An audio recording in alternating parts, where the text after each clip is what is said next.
These are boys of the space age, poised on the rim of tomorrow's world.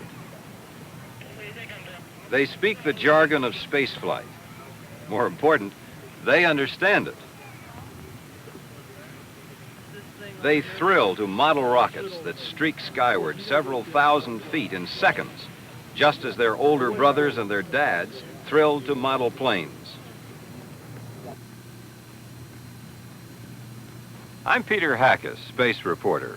Today, model rocketry provides young boys with an opportunity to experiment and to explore man's newest science. Go and check and make sure it's not touching. All across the country, model rocket contests conforming to the strict standards of the National Association of Rocketry offer young America a countdown to adventure. Head clear? Cleared. Braking safety is go. Tracking? Tracking east. Ready. Tracking west. Go ahead. Tracking is go. The range is clear for launch. Counting from 5. T-minus 5, 4, 3, 2, 1, ignition.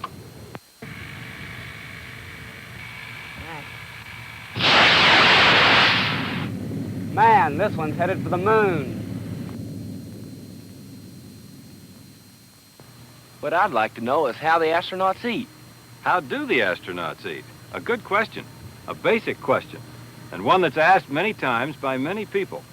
And with our sights now set on the moon and beyond, the question of mealtime aboard an orbiting spacecraft raises still another provocative question.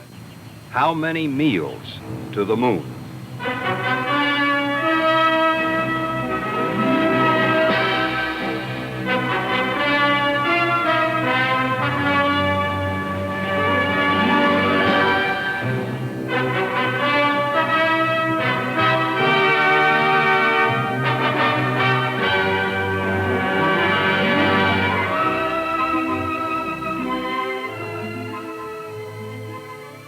Solving the problems of food preparation, packaging, storing, serving, and disposal is the challenge given to the Life Support Department of the Whirlpool Corporation, working in cooperation with the National Aeronautics and Space Administration Manned Spacecraft Center. Now, if you're like me, you probably associate the name Whirlpool not with space, but with fine quality home appliances. Entire kitchens, contemporary as today, as forward-looking as tomorrow.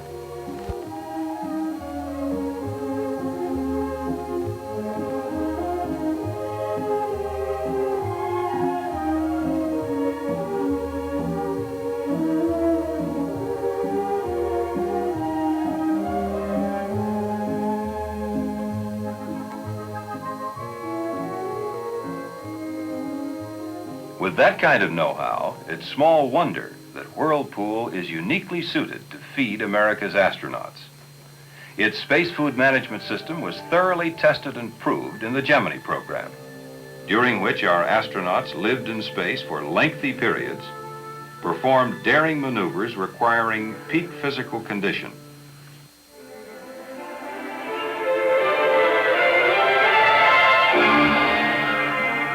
and returned to Earth's environment in sound health and good spirits.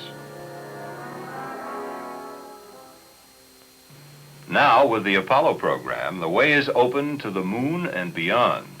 And Whirlpool, with its wealth of space-feeding experience, is set to play a vital role in future developments in space life support. Heading the Life Support Department is Dr. Norman Roth. Dr. Roth, what is the chief concern of your department? Well, Mr. Hackus, I would say man's survival. In our spacecraft? Not only in spacecraft, but in all future space, planet, and satellite environments. And how are you meeting this challenge? Well, I'd say head on. We're constantly conducting experiments to prove out new space food ideas and to refine old ones. And everything we do is influenced by 3 important factors. First, an astronaut must cope with the environment of space itself. Second, he must just adjust to the environment within the spacecraft. And third, he's influenced by his own physical and mental well-being. It boils down to this. When man sets foot into a hostile environment, he's got to take with him everything he needs to support his life. His shelter, clothing, the air he breathes, his water, and our principal concern, food. In short, survival. Thank you, Dr. Roth. Now let's take a moment to consider the three space factors cited by Dr. Roth. First, the environment of space itself. An orbiting spacecraft travels in nothingness, an all-encompassing silence.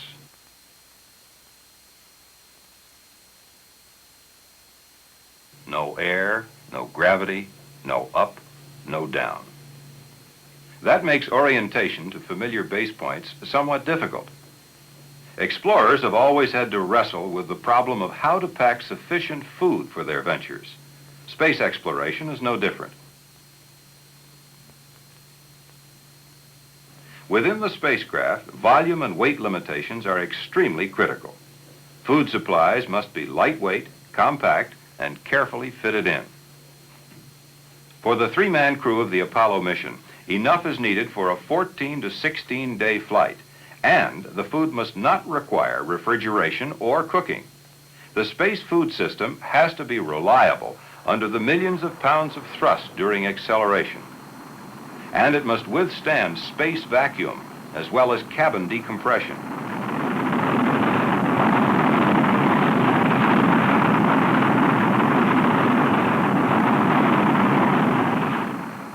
Now let's consider the astronaut's physical and mental state. The crew must live and work within a self-contained, Earth-like environment, each member requiring full body energy, peak physical health, and a good mental attitude. For this, he requires balanced nutrition, not a drastic change in diet that could affect health and spirits. That's why a wide variety of nutritious foods, over 50 different items, is prepared and processed. Each is selected to please tastes and satisfy appetites. Just as you and I, astronauts enjoy best food which retains its original color, taste, and texture. So they're given a menu, and within certain limitations, they choose their own food. To process that food, to develop food, water, and waste disposal systems, Whirlpool devoted months of Apollo-oriented research and development in its completely modern facilities. Those months, however, were not without their frustrations. Basically, the problems were those of simulation. You can't produce weightlessness in a laboratory. We can't really produce a perfect vacuum. And it's hard to reproduce the tremendous forces that lift things into space. Yet these are the very factors that affect food systems. So Whirlpool simply took them into consideration and forged ahead, approaching food management in a logical sequence from menu planning through processing and packaging to final shipment. Right from the start, it was decided to prepare meals, not formula feedings.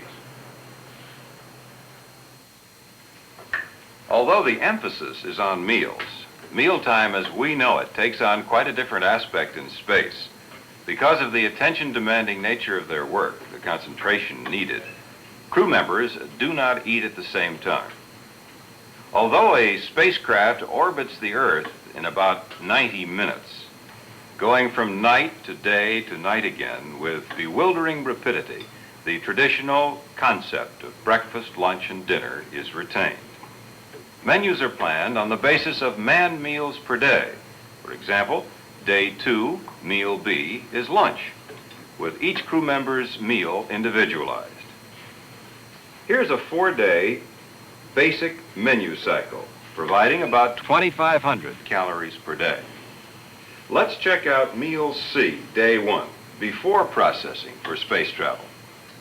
Orange grapefruit drink to start the meal, sliced roast beef with brown gravy, potato salad, and for dessert, chocolate pudding and chocolate brownies. Now let's see how this meal and others like it are prepared for an Apollo mission and for the astronauts' enjoyment. Experienced food production people who are given regular medical checks prepare and process the foods in line with established food production guides. They do so in rigidly inspected clean rooms. the space food kitchens, where air samples are frequently taken and equipment is given a thorough bacteria check twice a day. Here, the selected foods are cooked and simmered, then fast frozen to retain their goodness and nutrition, and finally freeze-dried to remove moisture. There are two basic types of freeze-dried foods used in an Apollo mission. Rehydratable food, food that must be reconstituted with water. Creamed corn, shrimp cocktail, chicken salad, and butterscotch pudding are examples. And solid bite-sized cube foods, which are eaten directly from the package. Toasted bread and fruit cereal cubes are examples. Let's first consider a rehydratable item. How about a flavorful fruit salad?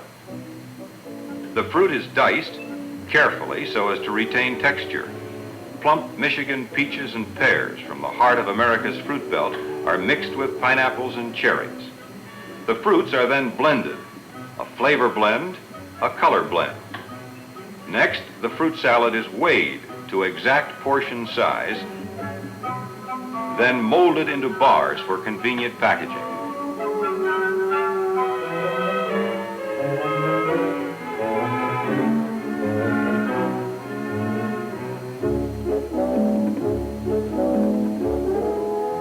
The bars are quick frozen, then removed from the molds and freeze-dried. Freeze-drying doesn't change the shape, color, or taste, but the removal of moisture makes the food lighter. And freeze-drying helps it keep without refrigeration. Now let's see how bite-sized foods are processed. How about strawberries and cornflakes? First, the sugar-coated cereal is mixed with freeze-dried strawberries and other wholesome ingredients. The mixture is then pressed into cubes of specific size and weight.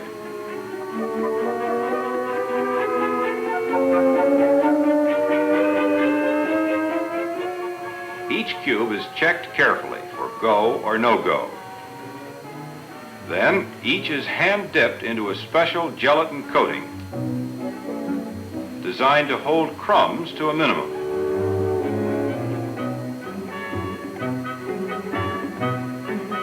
After fast freezing, the cubes are freeze-dried, then placed into containers for interim storage. Each freeze-dried item is put into a special 4-ply package, the food's own spacesuit, manufactured by Whirlpool.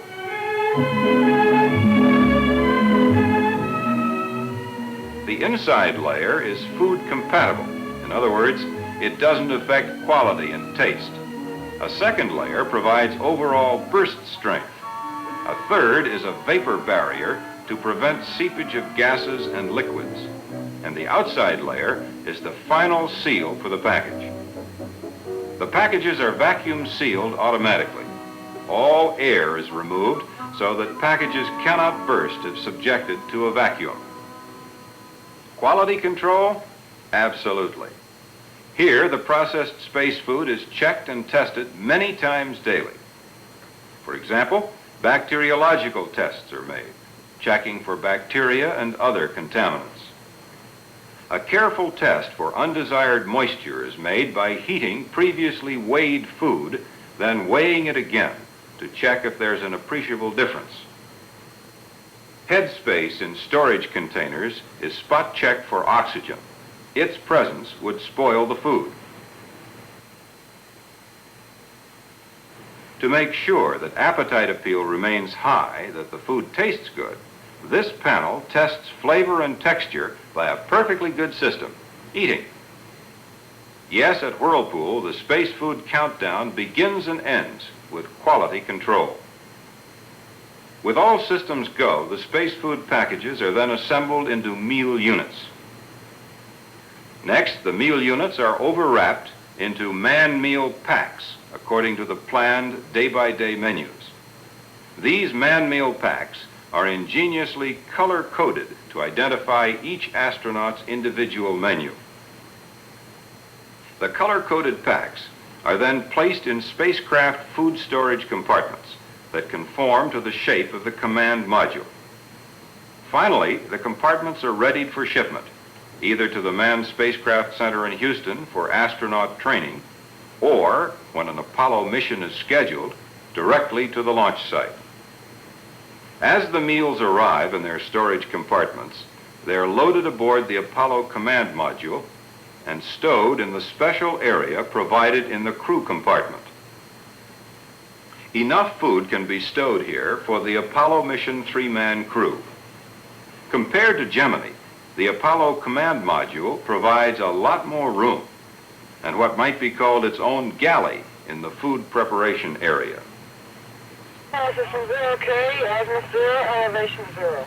Okay, prepare. All Everything's checked out. right, put Everything's this on David? Pat, Mark. Okay. Everything? But I still want to know, How do they eat? Well, the answer to that is the way the food is packaged. Packaged? What do you mean by that? Well, this astronaut is ready to chow down.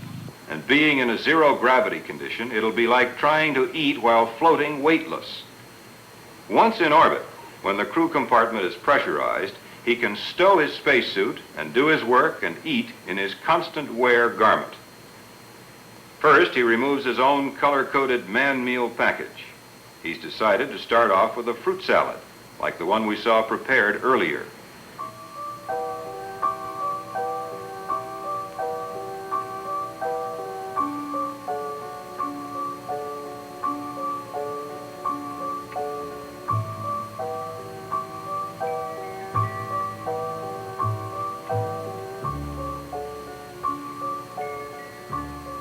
The fruit salad package, as with all rehydratable foods, has an injection valve at one end and a sealed eating tube at the other.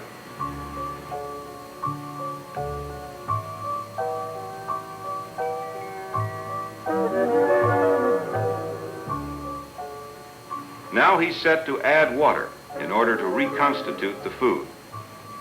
Of course, he'd use hot water with meats and with other foods which taste better when eaten warm.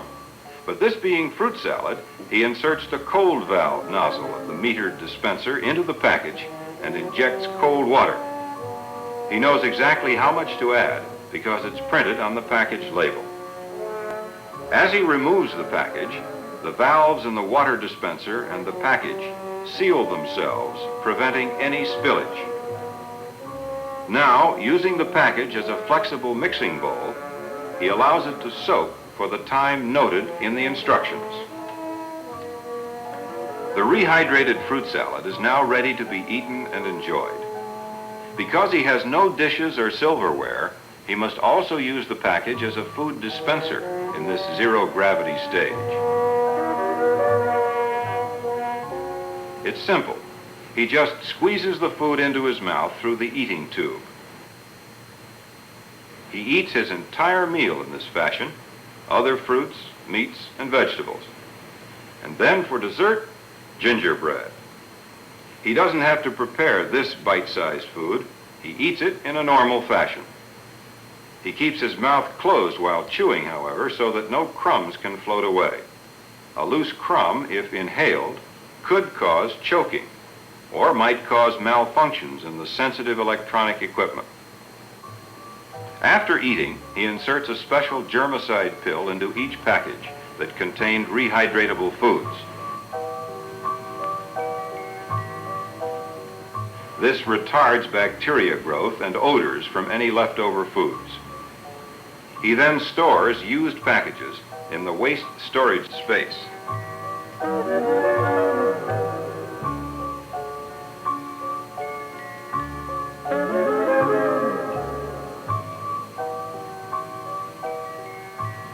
Finally, he cleans up with a specially treated face cloth which leaves no lint. A meal at the Waldorf? Well, not quite, but it's a giant step forward in space food management systems. When he's thirsty, he puts the nozzle of a metered water dispenser gun into his mouth and injects the water. Each squeeze of the trigger dispenses a half ounce of drinking water.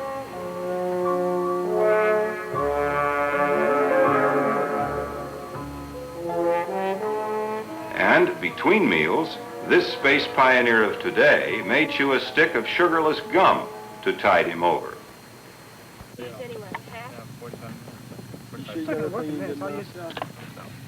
But these young Americans are the space pioneers of tomorrow, limited only by their imaginations. boys now. But theirs may well be the future task of probing ever deeper into the vastness of our solar system. Planets such as Mars, Venus, Jupiter, and Saturn. But first, the moon. How many meals to the moon? Who knows?